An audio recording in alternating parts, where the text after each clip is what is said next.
Hi, everyone, and welcome to a new episode of Days Podcast. So, I wanted to tell you guys that just recently I had a birthday. I am now 30 years old, yes, and it's a very rewarding feeling. It's very mysterious. Like, I don't feel any different than how I felt in my younger ages, as opposed to what I've learned and what I've been able to do. And I'm just very grateful. I had a great weekend. It is now May 28th.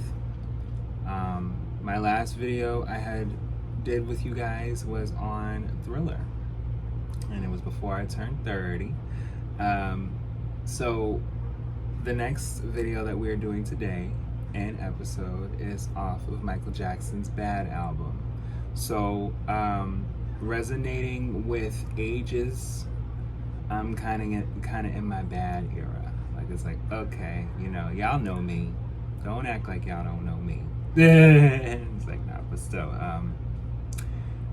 this album, I feel, is it's appreciated, but it could be appreciated a little bit more, because it was like full creative control, even more from Thriller, But yes, I want to talk about this album and check in with you all. And yes, like and subscribe. There is Patreon for Days Podcast, and I will be putting out Patreon videos very soon. I wanted to just make sure you guys had plenty of videos so far to just get to know me and see what we're doing so far in this podcast here, and I'm just very grateful for the growth and just everything that I'm doing so far. So yes, let's get into it.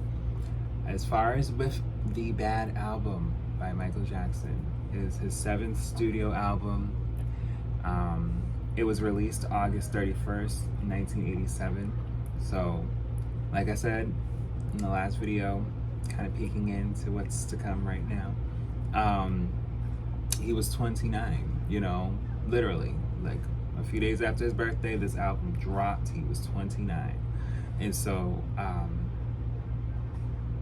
now that I can look retrospective at what 29 is like, okay, like, I can actually talk about it. So it's just looking at, what this album incorporates. Pop, rock, funk, R&B, dance, soul, and hard rock styles. New recording technology, including digital synthesizers. So there was things that were, really addressed and really kind of updating over time with music. And Michael was first hands-on with it. Like, listen, I'm the king for a reason, okay? The lyrical themes include media bias, paranoia, racial profiting, romance, self-improvement, and world peace. Now, that's something I feel, by your 30th year, you want to, like, make known, like, I'm not just out here just to be out here. Like, I see what's going on. Here's how I can contribute. Here's what I do. There's a big deal about that. Like, people need to be able to be more active and be more aware of what's going on in the world.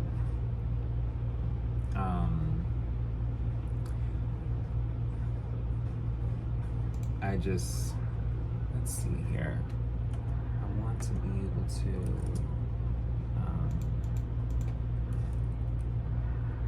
I wanted to be able to see what exactly, let's see. Yeah, so like, digital synthesizer is a synthesizer that uses digital signal processing techniques to make musical sounds. This in contrast to older analog synthesizers, which produce music using analog electronics and samplers. Yeah, like I said, like certain things in technology was growing, and Michael was like right there, like, all right, let's go. It's all in my head. It's all written down. I'm just ready to just put it together in a better space, in a better way. Let's do it. Okay, 9 singles were released, including a record-breaking 5 number ones: I Just Can't Stop Loving You, Bad, The Way You Make Me Feel, Man in the Mirror, and Dirty Diana. Bad was promoted with the film Moonwalker, which included the music videos for several Bad songs. The Bad Tour, Jackson's first solo world tour, grossed $125 million, equivalent to $322 million in 2023, making it the highest grossing solo concert tour of the 1980s.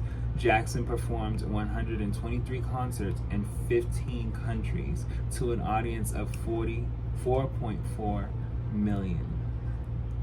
123 concerts. If you want to like, let's say this, right? Let's say his concert was maybe 2 hours long. You gotta think about the fact that if it's 2 hours long, 123 times 2, that's 246. Okay? Because we're doing concerts. That's you know, I can't even say it's divided by hours because you got to multiply it, I believe. 123. Even if we was to divide it, let's just see what it is divided by 2. It couldn't be 61 hours. No. That's 123 shows. So that means, yeah, if we gonna take 123 shows and they're each 2 hours long, that would mean there's 246 hours that was done, I believe. Yeah. Because in 15 countries. Yeah, the dividing goes into the 123 where it's concerts, but it's divided by 15 countries. So that's 8 different shows within 15 countries at a time for concerts. Yeah. 8 different times, you know, and then 4.4 million people. Like, you know, okay, so when we're thinking 15 countries, that's, you know, some places may have been twice, is what I'm trying to say. But even with all this math and everything that's going on now with touring, it's just so much. Released nearly 5 years after Jackson's previous album, Thriller, anticipation for Bad was high. In the US, Bad debuted at number 1 and sold more than 2.25 million copies in its first week, it reached number 1 in 24 other countries, including the UK, where it sold 350,000 copies in its first week, and was the best-selling album of 1987. Bad was the best-selling album worldwide of 1987 and 1988. By 1991, in the midst of releasing Dangerous, it was the second best-selling album of all time, behind Thriller, having sold 25 million copies worldwide. In 2021, it is certified 11 times platinum in the US. It received positive reviews, particularly for Jackson's vocals and the rich, more polished production. It was nominated for 6 Grammys Awards, including Album of the Year, and won Best Engineering Recording, Non-Classical, and Best Music Video for Leave Me Alone. In 1998, Jackson received the first Billboard Spotlight Award in recognition of the record-breaking chart success on the Billboard Hot 100. For the Bad videos and previous videos, Jackson received the MTV Video Vanguard Award. Bad is now seen as a staple of 1980s pop music and an extension of Jackson's influence on pop culture. It has been named by several publications as one of the greatest albums of all time. And in 2012, the album's 25th anniversary and expanded reissue, Bad 25, and a documentary film, Bad 25, was released. So the singles, you know, I Just Can't Stop Loving You, that came out July 20th. So that was literally a month prior. So people was like, oh my God, he's back and he's singing a ballad? And then when he came out with Bad, literally weeks, like not even a few weeks after the album drops, it's like, okay. new Michael Jackson. It's called Bad.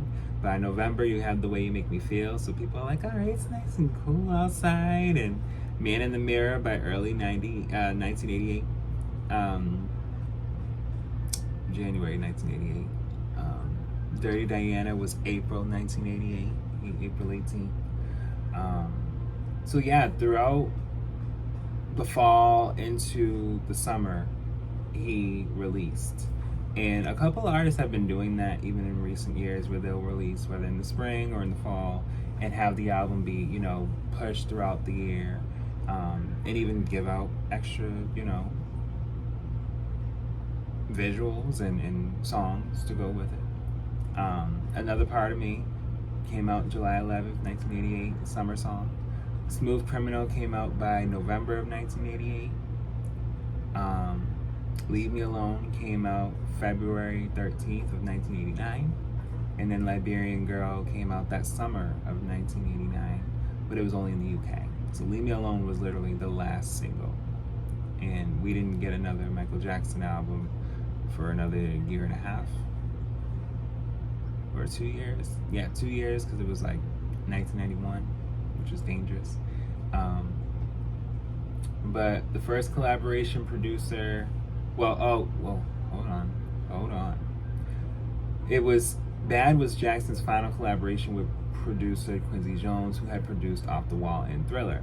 After Jackson had written a handful of tracks on Off the Wall and Thriller, Jones encouraged him to write more for his follow-up. Jones recalled, all the turmoil in Jackson's life was starting to mount up, so I thought it was a time for him to do a very honest album. And yes, it was. Jackson wanted to move in a new musical direction with a harder edge and fiercer sound. According to guitarist Steve Stevens, who featured on Bad, Jackson asked about rock bands including Motley Crue. I don't know who that is completely. But he began working on demos in November of 1983 while recording Victory with his brothers. He spent much of 1985 to 1987 writing and recording at his home studio in Los Angeles with a group of musicians and engineers, including Bill Bottrell, known as the B Team. The demos were brought to Westlake Studio to be finished by the A-Team with Jones and engineer Bruce Sweden. Jones said the team would stay up for days on end when they were on a roll. They were carrying second engineers out on stretchers. I was smoking 180 cigarettes a day. Oh my God. They were serious about this album. Jackson was eager to find innovative sounds and was interested in new music technology. Like I said, he was here for all the new technology that was coming out. He was ready. And it was kind of leading into, him saying to himself, what's going on with Sony? They sometimes combine synthesizers to create new sounds. Work was disrupted in July 1984 when Jackson embarked on the Victory Tour with his brothers. So previously, this album was supposed to come out like literally by 85 or a little bit later, before 86. And respectfully, when Janet came out, everyone was like, oh yes, we're really looking for Michael now because his sister is going off. Yes. So it's just like, when he was on the Victory Tour, work resumed in January 1985 after Jackson recorded his contributions to the charity single We Are the World. In mid-1985, work paused again so Jackson could prepare for Disney's 4D film experience, Captain EO, which featured an early version of the Bad song, Another Part of Me. Work resumed in August and continued until November 1986, when Jackson filmed the Bad music video. Recording resumed in 1987, and the album was completed in July. So, Jackson wrote a reported 60 songs and recorded 30, wanting to release them all on a 3-disc set. Jones suggested that the album would be cut down to a 10-track single LP. Jackson is credited for writing all but 2 songs. Other writing credits include Terry Britton and Graham Lyle for Just Good Friends and Man in the Mirror. Um,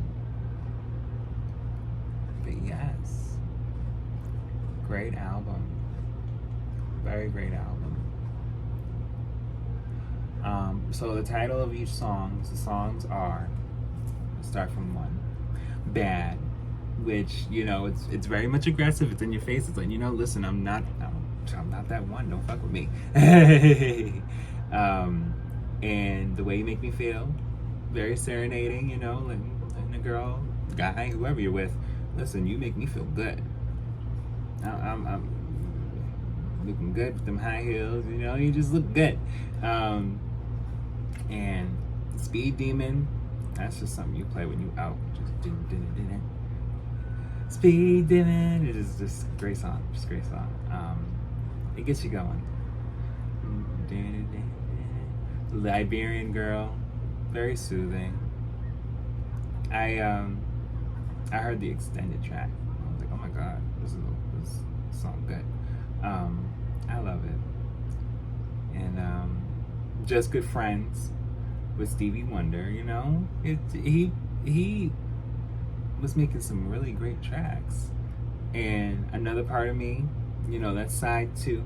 And so, like I said, with, you know, the albums I talked about previously, there was cassette tapes, and I got a few. So when you was done with side 1, you go to side 2. And I actually had this cassette tape, because I remember when Just Good Friends was over, it was like, turn it over, and then Just Another Part of Me came on, and then you get Man in the Mirror, and then, you know, Man in the Mirror is such a big song, because it's like, it's true, like, you want to make sure that when you're looking at yourself, you're being a great example and doing the right thing. You don't want to just be out here just doing anything. For what? It's a waste of time, waste of money, waste of air. Okay, like, is anyone talking about climate change still? Is anyone talking about storms that are possibly forming because, you know, everyone can't stop moving around and not helping the earth still? Like, people can't be so selfish. And he wanted people to understand that. Like, don't be selfish. Don't be out here just fucking shit up for no damn reason. Like, that's just weird. That's weird energy.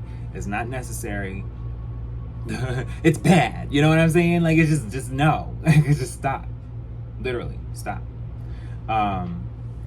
As far as I Just Can't Stop Loving You, that's, you know, literally just the same thing as The Way You Make Me Feel, just a little bit more in depth. Like, I want to do more with you. I appreciate what we do already. And Dirty Diana is like, listen, I've been caught.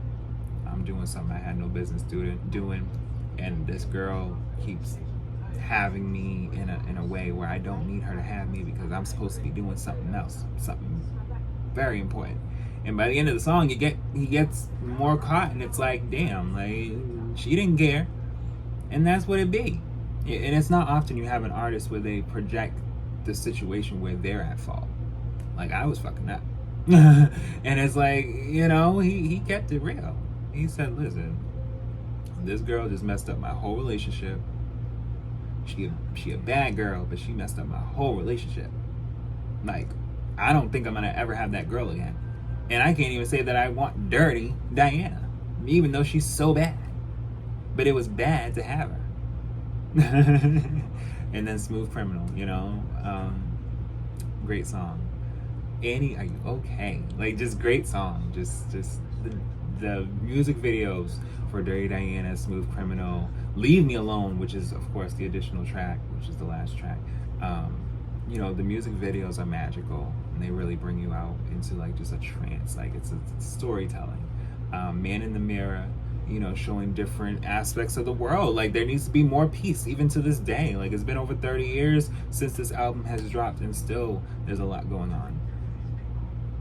And you just can't always have a blind eye to everything. After a while, it's like, you gotta get out there, you gotta do something, you gotta help. We all do, you know.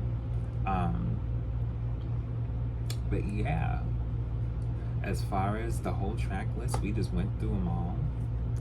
The Bad video, of course, is very legendary. Just being in the subway and just doing all different types of dance breaks, and just, he was letting people know, like, I'm getting older, but I'm still the king. God damn it, I'm good. And yes, that was just a definition that he needed to give out at a time where, you know, you can do so great, and you want people to be able to know, I'm gonna remain great. And that's what this album was about. even with him parting ways with Quincy Jones and doing Dangerous. And we'll get into Dangerous and how that transition was, and how that album is probably one of his most underrated besides Invincible. Because Dangerous, you know, people still sleep on that album. He did a lot on that album. So that's the end of our episode. I hope you loved it. I really do appreciate you and everything that you guys be able to witness with me. I really do. And I will definitely be back